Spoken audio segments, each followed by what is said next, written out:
예장 합동총회 산하 신학교인 총신대학교가 개교 123주년을 맞아 총신대의 정체성을 재정립하는 UI 작업에 나섰습니다. 성경을 최고의 권위에 두고 하나님의 통치를 강조하는 개혁신학의 정체성을 상징화한 새로운 심볼을 공개했습니다. 20년 가까이 장애인들을 섬겨온 경기도 과천교회가 지난해부터 장애인들의 e스포츠 부문 지원에 나섰습니다. 지역사회에서도 함께 협력하면서 장애인 선수들의 꿈을 응원하고 있습니다. 각 지역교회의 선한 사역을 소개하는 우리 동네 우리 교회. 오늘은 우리 사회에 들어와 있는 이주민들을 도우며 선교 사역을 펼치고 있는 나섬교회를 소개합니다. 여러분 안녕하십니까? CBS 뉴스입니다. 예장 합동총회 신학교인 총신대학교가 학교의 정체성을 보여주는 UI 작업을 진행하고 새로운 심볼 마크를 공개했습니다. 성경을 최고의 권위에 두고 하나님의 통치를 강조해 총신대의 정체성인 개혁신학을 상징화했습니다. 천수연 기자입니다. 총신대학교가 개교 이후 처음으로 총신대의 정체성을 재정립하는 UI 작업에 나섰습니다. 총신대는 개교 123주년 기념 예배에서 새로운 심볼 마크를 선보였습니다. 새 심볼은 동그란 원 안에 펼쳐진 성경책 위로 람멜렉이라는 히브리어 단어가 새겨져 있습니다. 람멜렉은 그 왕을 위하여, 그 왕에 의하여, 그 왕에라는 뜻을 갖고 있습니다. 성경의 권위와 하나님의 통치를 강조하는 개혁 신학을 상징적으로 표현한 것이라고 총신대 박성규 총장은 설명했습니다. 정말 개혁 신학입니다. 성경 중심 그 왕을 위한 것. 새로운 UI를 선포함으로써 총신인의 정체성을 마음에 간직하고 실천합시다. UI를 선포하는 것으로 끝나는 것이 아니라 이것이 우리의 삶이 꼭 되기를 바랍니다. 총신대는 지난해 박성규 총장이 취임하면서 학교의 정체성인 개혁 신학을 재정립하는 작업을 시행했습니다. 지난해 9월에는 개혁 신학의 내용을 학생과 교직원 모두 쉽게 이해할 수 있도록 간략하게 정리해 신학 정체성을 선포했습니다. 이어 새 심볼 제작에 들어가 개혁 신학의 정체성을 이미지로 표현해 이번에 발표한 겁니다. 예장 합동총회 오정호 총회장은 123년 동안 총신대를 이끌어온 학교의 주인은 예수 그리스도라면서 새 UI 작업과 함께 영적으로 새롭게 되는 총신이 되길 당부했습니다. 주여, 총신의 유일한 왕은 우리 구주 예수 그리스도십니다. 이렇게 확정한다면 왕이신 주님께서 우리의 상상을 초월한 은혜의 시대를 열어주실 것입니다. 심볼이 포함한 학교 로고 등 새롭게 선보인 총신대의 새 UI는 학교 홈페이지를 통해서 배포됩니다. CBS 뉴스 천수연입니다. 과천교회가 섬겨온 장애인들이 e스포츠 분야에서도 두각을 나타내고 있습니다. 지난달 말에 열린 제14회 경기도 장애인 체육대회에서는 총 3개의 메달을 획득하며 우수한 성적을 거뒀는데요. 스승의 날을 맞아 마련된 수상 축하 자리에서 장애인 선수들은 지도교사와 후원자들에게 기쁨과 감사를 표현했습니다. 한혜인 기자가 취재했습니다. 경기도 과천에 자리한 과천교회는 지난 2006년 사단법인 하늘행복 나눔재단을 설립하고 장애인 재활과 자립에 힘써왔습니다. 3년 전부터는 해마다 지역 청소년들을 위한 문화 페스티벌 과천 이스타를 개최하면서 건강한 e스포츠 문화 확산에도 관심을 기울였습니다. 지난해에는 장애인 사역을 e스포츠 분야까지 확장했습니다. 교회가 운영하는 장애인 주간 돌봄 시설 사랑의 동산에 e스포츠 동아리 아가페를 개설한 겁니다. 동아리 회원들은 모두 5명. 이들은 지난달 말 열린 경기도 장애인 체육대회 e스포츠 부문에 출전해 우수한 성적을 거뒀습니다. 카트라이더 드리프트 경기에서 김승민 선수는 금상, 박예찬 선수는 동상을 수상했습니다. 닌텐도 스위치 스포츠 볼링 경기에서는 김승민 선수가 은상을 수상했습니다. 긴장 없이 그냥 편하게 해서 우승을 했을 것 같아요. 신나고 즐겁고 행복하고 동메달은 너무 따기가 너무 힘들어가지고 어려웠어요. 스승의 날과 맞물려 마련된 축하 자리. 선수들은 대회에서 받은 메달을 보여주며 다시 한번 기쁨을 나눴습니다. 용기를 낼 수 있도록 응원하고 지도해준 사회복지사와 교사들에게 감사 인사도 잊지 않았습니다. 고맙고 행복하고 사랑하고 모두 사랑해요. 실력들도 다들 엄청 대단하셔가지고 저희가 현장에서 정말 많이 놀랐어요. 제가 꼭 스승이라는 어떤 자격보다도 같이 이제 활동을 하면서 이렇게 도움을 줄 수 있는 부분은 도움을 주고 거기에서 또 감사를 표현해 줄 때 정말 뿌듯하고. e스포츠 동아리 아가페는 과천교회에서 시작됐지만 지역사회에 협력이 있었기에 보다 적극적으로 활동할 수 있었습니다. 정말 치열하게 그 안에서 경쟁을 하는데 정말 안전한 운동이고 사회에 참여할 수 있는 통로라고 보여져요. 나중에는 정말로 직업적으로 뭐 프로게이머가 되고 싶으신 친구들이 있다 그러면 저희가 프로게이머를 그 선생님으로 초빙을 해서 같이 가르쳐가지고. 장애인 선수들을 향한 지역교회와 지역사회의 응원과 격려는 이들에게 더 큰 꿈을 심어주고 있습니다. CBS 뉴스 한혜인입니다. 백석대학교 졸업생들이 스승의 날을 맞아 교수들에게 카네이션을 전달했습니다. 백석대를 졸업한 동문 가운데 백석대에서 근무하고 있는 교직원들은 어제 교수들을 찾아 직접 만든 카네이션을 전달하고 스승의 은혜에 감사를 표했습니다. 총학생회 등 학생 자치단체들도 주요 보직자를 방문해 카네이션과 함께 감사의 마음을 전했습니다. 장택현 대학혁신위원장은 제자들이 스승을 생각해주는 그 따뜻한 마음을 잊지 않고 학생과 교직원이 행복한 대학을 만들도록 노력하겠다고 말했습니다. 한국기독교교회협의회가 불기 2568년 부처님 오신 날을 맞아 축하 메시지를 전했습니다. 교회협은 부처님 오신 날을 맞아 한국 사회도 더불어 살아가는 길 위에 평화와 생명의 꽃이 피고 그 길에서 누구라도 보살핌을 받는 세상이 만들어지기를 바란다고 밝혔습니다. 교회협은 이어 더불어 깨달아가는 길 위에 서라야 남과 북이 만나고 양극단이 화해하고 갈등과 오해를 풀어나갈 수 있을 것이라고 덧붙였습니다. 저출생 현상을 극복하기 위해 정부가 대통령실에 저출생 수석실을 신설하는 방안을 발표한 것과 관련해 한국기독교 공공정책협의회가 환영의 뜻을 밝혔습니다. 공공정책협의회는 한 해 100만 명 이상이 태어나던 아기가 지난해에는 23만 명에 불과했다면서 저출생 현상으로 사회 전체에 엄청난 충격이 몰려올 것을 우려했습니다.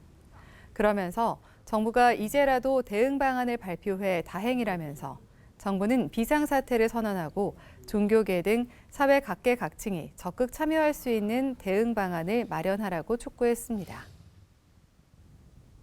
봉사와 선교에 힘쓴 이들을 격려하는 슈페리어 대상 시상식이 어제 열렸습니다.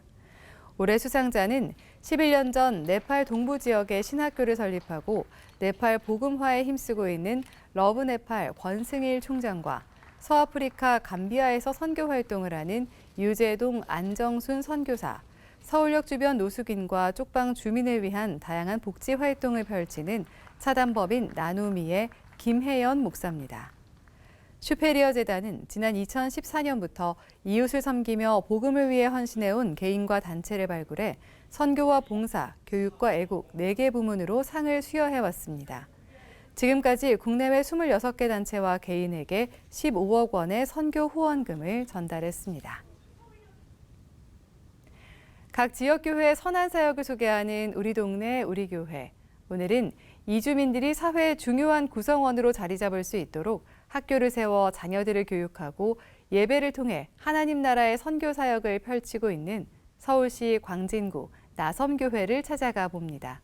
최종우 기자입니다. 서울시 광진구 광장로 제한 몽골 학교 안에 자리한 나섬교회. 나그네를 섬기는 교회 나섬교회는 32년간 이주민들을 섬기고 있습니다. 다문화라는 개념조차 생소했던 시절부터 이주민 사역을 시작한 유해근 담임 목사. 유 목사는 이주민 사역이 나섬 교회가 설립된 배경이라고 말합니다. 이들이야말로 어쩌면 우리에게 굉장히 중요한 축복의 통로가 될 사람들이고, 또 앞으로 우리가 지금 같은 인구 절벽, 인구 소멸의 사회에서 이주민 나그네들이야말로 그 유일한 대안일 수밖에 없는, 현실적으로 대안일 수밖에 없는 굉장히 중요한 사람들이기 때문에 나그네를 섬긴다라고 하는 말은 이건 나는 하나님 나라 선교 사역에 있어서 굉장히 중요한 화두고, 이제 그것이 나섬교회가 시작된 배경입니다. 이주민 사역 가운데 가장 중요하게 생각한 건 교육. 서울 외국인 근로자 선교회의 도움으로 1999년에 설립된 제한 몽골 학교. 몽골 교육부로부터 인가받은 제외 몽골 학교로서는 유일합니다. 8명의 학생들로 시작한 몽골 학교는 올해 330명이 넘는 학교로 성장하고 있습니다. 초등학교부터 고등학교 과정에 제한 몽골 학교 학생들은 몽골과 한국 두 나라의 문화와 언어를 배우며 행복한 학교 생활을 하고 있습니다. 몽골어로 수업을 들고 그리고 한국 문화를 잘 배우잖아요. 그래서 한국 수업도 들어갔을 때 한국 사람들이랑 한국 선생님들이랑 통화하니까 점심 식사를 한국 음식으로 이렇게 베풀어주면서 하는데요. 그래서 한국 문화의 음식을 즐겨 먹는 기회도 생기고 한국 문화에 적합할 수 있는 기회가 생겨서 예배를 통해 학생들에게 신앙심도 길러줍니다.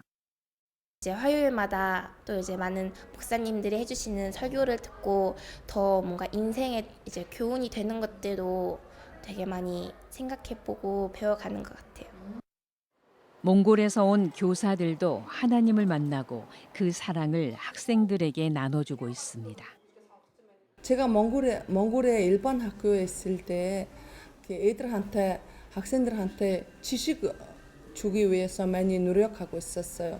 근데 여기 와가지고 제가 몽골 학교에서 하나님을 만나고 일을 하면서 하나님의 사랑을 많이 느껴가지고 애들한테 사랑으로 키우고. 나섬 공동체 안의 제한 몽골 학교는 학부모들에게도 큰 호응을 얻고 있습니다. 하나님의 믿음으로 생기는 학교니까 우선은 그거 제일 좋다고 생각하고 있고, 왜냐하면 저도 교회 생활하면서 일을 하고 다니니까 우리 애들은 예수님을 제일 알고 여기에서도 알고 가정에서도 알고. 나섬 교회보다도 먼저 세워진 제한 몽골 학교. 이강의 교장은 하나님 나라에 귀하게 쓰임받는 학생들이 되기를 소망합니다. 결손 가정도 많이 생겨나고 그리고 아이들이 이제 어린 나이인데도 이제 아르바이트에 뛰어들고 하는 거에 보면 안타깝고요. 그래서 어쨌든 힘들지만 우리 아이들이 여기서 신앙 가운데 잘 그런 어려움들을 이겨내고 앞으로 하나님 나라에 귀하게 쓰임받는 그런. 나섬교회는 몽골 학교 외에도 중도 입국 자녀들을 위한 위탁형 대안학교, 베트남 다문화 가정의 자녀를 위한 한배 학교도 운영하고 있습니다. 이주민 사역은 교회 내 다양한 언어의 예배로도 이어집니다. 주일날이면 이제 우리가 한국인 교회, 나섬 교회가 있고, 주일 오후에 몽골, 인도, 이란, 중국, 필리핀, 베트남 6개 국가의 외국인 예배가 있고, 거기에 또 탈북자 교회가 하나 이제 여기 있어서 같이 8개의 교회가 국가별로 여기서 설립이 돼서 예배를 드려요. 이주민 사역 가운데 유해근 담임 목사가 몽골 선교에 집중하고 있는 건 바로 북한 선교. 몽골 선교는 북한 선교의 지름길입니다. 몽골 선교는 북한으로 들어가는 통로예요. 그러니까 몽골을 잘 관찰하고 섬기고 선교하는 것이 우리가 미래의 북한 혹은 한반도 평화와 통일, 북한 선교로 가는 가장 좋은 지름길이다라고 저는 확신하고 있습니다. 유해금 목사의 확신처럼 몽골 선교가 한반도 평화 통일로 이어지는 지름길이 되기를 기대해 봅니다. CBS 뉴스 최종우입니다. 한국기독교장로회가 다음 달 6일 강원도 철원에서 화해와 평화의 교회 기공식을 진행합니다. 기장총회는 화해와 평화의 교회는 접경 지역에서의 평화 실현과 남북 교류를 위한 협력의 장이 될 것이라고 밝혔습니다. 한세대학교가 개교 71주년을 맞아 대학의 중장기 발전 계획을 발표했습니다. 한세대는 어제 비전 선포식을 열고 매년 30억 원을 투자해 학교 발전을 모색하고 혁신과 도전으로 지역 성장을 견인하는 영성 중심 대학이 되겠다고 밝혔습니다. 한국기독교교회협의회 생명문화위원회와 기독교환경운동연대는 오는 21일 서울 서대문구 이화대학교회에서 제41회 환경주일 연합예배를 드립니다. 예배 주제는 행함과 진실함으로 녹색의 희망을로 정해졌으며 올해 녹색교회 시상식도 이어질 예정입니다.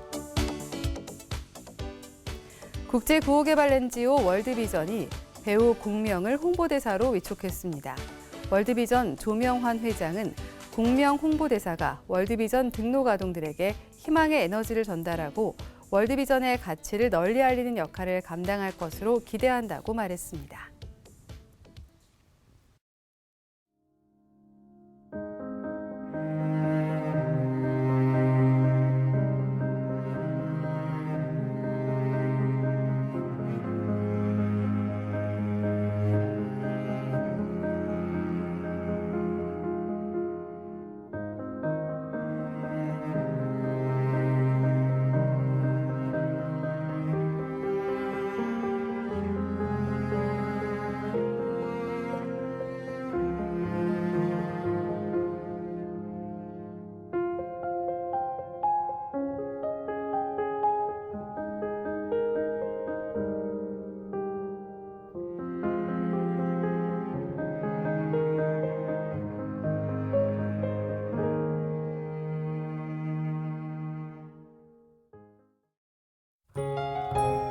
날씨입니다.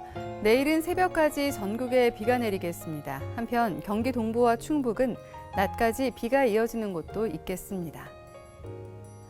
내일 아침 최저 기온은 6도에서 12도, 낮 최고 기온은 17도에서 23도로 예상됩니다.